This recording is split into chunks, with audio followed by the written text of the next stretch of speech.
Hello everyone. In this part of the chapter, we will study an important world map that shows the distribution of earthquakes and volcanoes. This map helps us understand that earthquakes and volcanoes do not occur randomly. Instead, they are concentrated in specific regions of the earth, especially along the boundaries of tectonic plates. By studying this map, scientists can identify areas that are more likely to experience natural disasters and take measures to protect people living there. The map shown in figure 2.4 is called the distribution of earthquakes and volcanoes. In this map, black triangles represent active volcanoes, while the dark dots shows places where earthquakes originate. If we observe the map carefully, we notice that these volcanoes and earthquake zones are not spread even across Earth. Instead, they form long narrow belts around the edges of continents and oceans. This pattern proves that earthquakes and volcanoes are closely connected with the movement of tectonic plates. One of the most important features visible on this map is the Pacific Ring of Fire. The Ring of Fire is a horseshoe-shaped belt surrounding the Pacific Ocean. It stretches from the western coast of North America through Central America and South America, then across New Zealand, Indonesia, and the Philippines, Japan, and finally reaches Alaska. This region is called the Ring of Fire because it contains the highest concentration of active volcanoes and frequent earthquakes in the world. Nearly 75% of the world's active volcanoes and about 90% of the world's earthquakes occur in this region.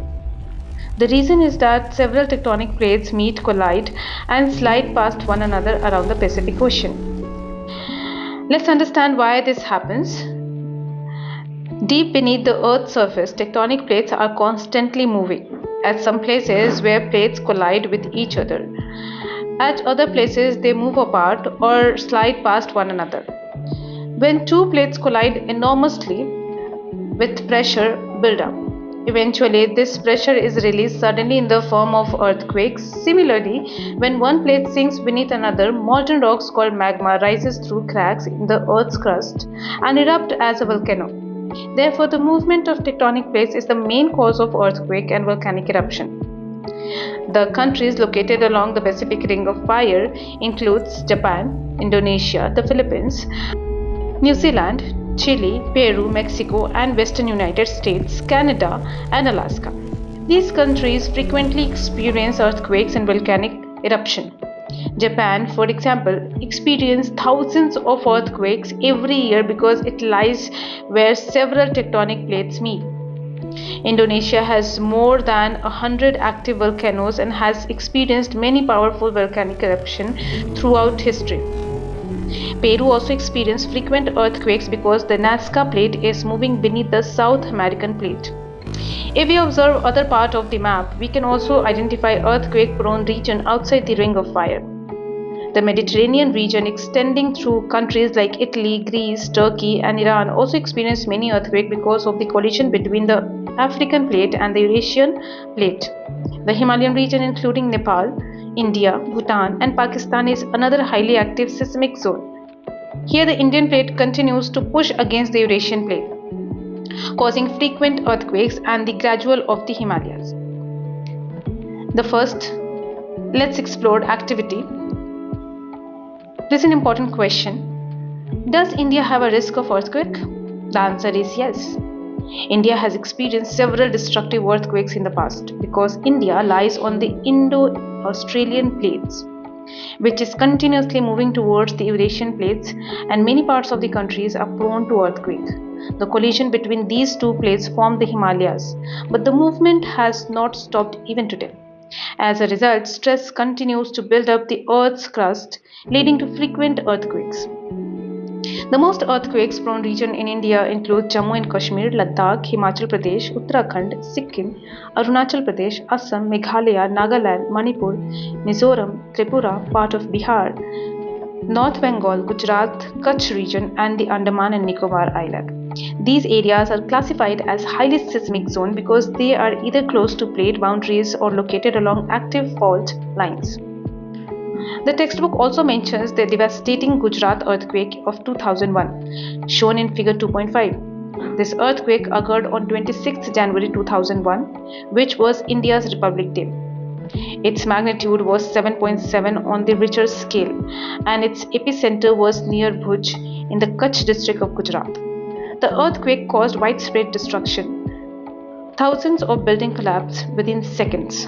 Roads cracked open, communication system failed, and entire villages were destroyed. More than 20,000 people lost their lives, around 1,67,000 people were injured, and lakhs of families became homeless. It was one of the deadliest earthquakes in India's history. The photograph in figure 2.5 clearly shows collapsed building and huge piles of debris. This image reminds us how powerful earthquake can be. Even modern buildings may collapse if they are not designed to withstand seismic activity. Rescue workers, doctors, soldiers, survivors, volunteers all worked with medical care, distributed food and water, and helped people rebuild their lives. The textbook also asks why human lives are at risk during earthquakes. There are several reasons. Firstly, earthquakes occur suddenly without any warning. Secondly, densely populated areas have a large number of buildings, roads, bridges, schools, hospitals that may collapse during strong shaking.